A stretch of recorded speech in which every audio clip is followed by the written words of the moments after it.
성장 호르몬도 보험으로 보상을 받을 수 있다고 합니다. 다만 좀 조건이 있습니다.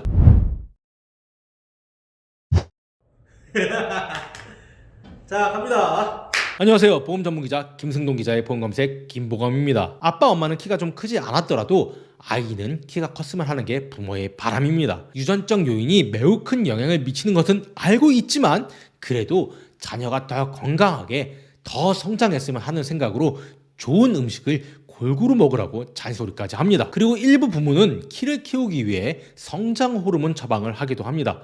그런데 실손보험에 가입되어 있다면 보상을 받을 수 있다고 합니다. 그 조건에 대해 저 김보검이 정리합니다. 구독, 좋아요, 알람 설정 잊지 않으셨죠? 48세인 딸의 키가 또래보다 작은 것이 고민이던 A씨는 병원을 찾았다. 의사는 성조숙증 검사를 권했고 성성검사를 진행했다. 그 결과 조발사춘기로 진단받고 성호르몬 억제 주사를 처방받았다. 담당 의사는 실손보험을 통해 보상도 가능하다고 귀뜸했다. A씨는 자녀를 임신했을 때 가입했던 실손보험을 통해 치료비를 거의 전액 보상받았다. 자녀 성장을 돕는데 거의 비용이 들어가지 않았다.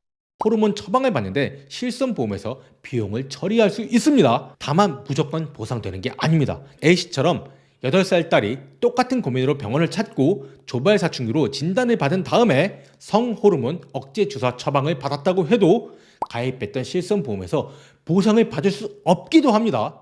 보험사 놈들 정말 주고 싶은 사람은 주고 그렇지 않은 사람은 주지 않고 자기들 마음대로 지급 여부를 결정하는 것일까요? 결론부터 말하면 명확한 기준이 있습니다. 위의 사례 A씨처럼 자녀 키를 더 키우기 위한 호르몬 치료를 받은 후 보험금을 받으려면 한 가지 조건이 필요합니다. 바로 국민건강보험, 즉 의료보험에 적용돼야 한다는 거죠. 호르몬 주사는 비용이 만만치가 않습니다. 매번 적게는 십수만 원, 많게는 수십만 원의 치료비가 발생합니다. 때문에 의료보험에 적용되기를 굉장히 바랍니다. 그런데 복지부가 기준도 없이 의료보험을 적용하지는 않습니다. 성조숙증을 검사하는 방법인 성성검사를 통해서 성성검사 수치 5 이상이 되어야 합니다. 성성검사 수치 5 이상을 진성성조숙증이라고 구분합니다. 진성성조숙증으로 진단을 받으면 의료보험에 적용됩니다. 그리고 실손보험에도 적용됩니다. 부담한 치료비를 청구하면 보험금을 받을 수 있다는 거죠. 핵심은 진성성조숙증으로 진단받았는가 여부입니다. 아이의 성장이 또래보다 빠르면 성조숙증을 의심해야 합니다. 성조숙증을 치료하지 않으면 성장판이 빨리 닫히게 되죠. 성인이 되기까지 키를 약 10cm 정도 손해를 볼 수 있다고 전문의들은 입을 모으고 있습니다. 2016년에 약 9만 명이었던 성조숙증 환자 수는 지난해에 약 14만 명으로 증가했습니다. 성조숙증 치료로 국가가 보장하는 의료보험 적용을 받기 위해서는 여아는 만 9세, 남아는 만 10세 이전에 반드시 검사하고 치료를 시작해야 됩니다. 그 이후 나이에는 진성 성조숙증으로 진단을 받더라도 국가의 의료보험 혜택을 받을 수가 없습니다. 또 위에서 설명했듯이 의료보험 혜택을 받지 못하면 실손보험에서도 혜택을 받지 못하게 됩니다.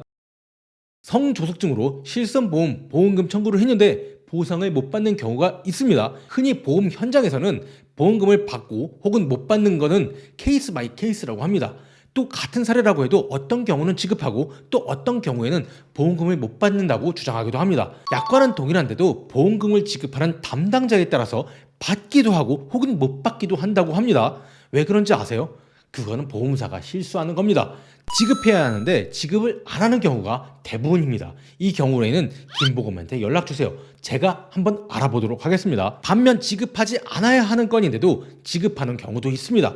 왜냐면요, 보험사의 지급 담당자가 모든 약관을 전부 다 알지는 못하기 때문입니다. 실수로 지급하는 거죠. 아무튼 성조숙증 관련 보험금을 청구할 경우에도 어떤 경우에는 지급하고 또 어떤 경우에는 지급을 거절하기도 합니다.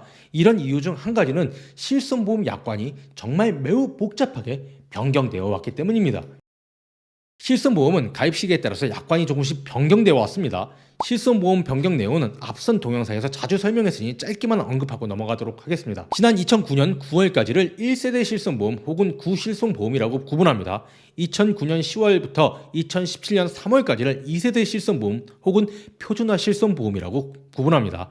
2017년 4월부터 2021년 6월까지를 3세대 실손보험 혹은 착한 실손보험이라고 부릅니다. 2021년 7월 이후는 4세대 실손보험으로 구분합니다. 만약 과거 1세대 실손보험에 가입했다면 성조숙증으로 진단받고 치료를 받으면 무조건 보험금을 지급했습니다. 진성 성조숙증으로 구분되지 않고 국가의 의료보험에 적용되지 않더라도 무조건 보험금을 지급했었습니다. 당시 1세대 실손보험 약관은 치료 목적이면 보험금을 지급한다고 명시했습니다.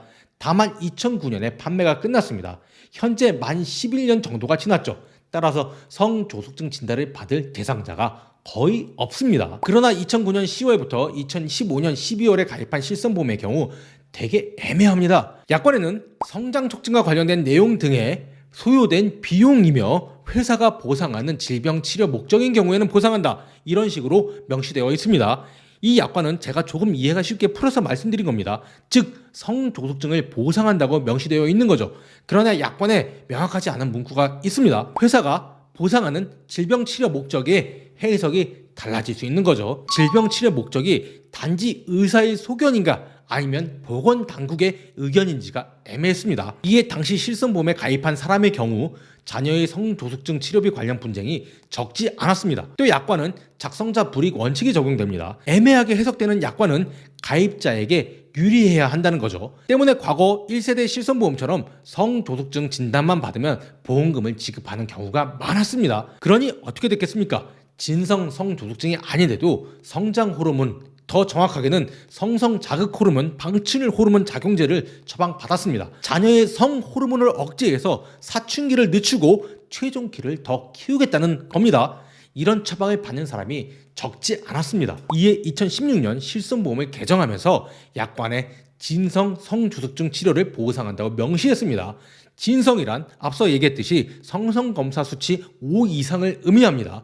그리고 성성검사 수치 5 이상이 되어야 의료보험 혜택을 받을 수 있습니다. 즉 보건복지부가 인정한 질병이어야 실손보험에서도 보상을 하겠다는 겁니다. 아울러 2세대 실손보험 모두 소급 적용한다고 밝혔습니다. 사실 성조숙증이 아닌데 자녀의 키를 더 키우기 위한 진단을 받는 사람이 많아지자 이런 부작용을 바로잡겠다는 의미로 약관을 개정한 셈이죠. 참고로 실손보험은 정책성 상품입니다. 보험사가 마음대로 약관을 바꿀 수 없습니다.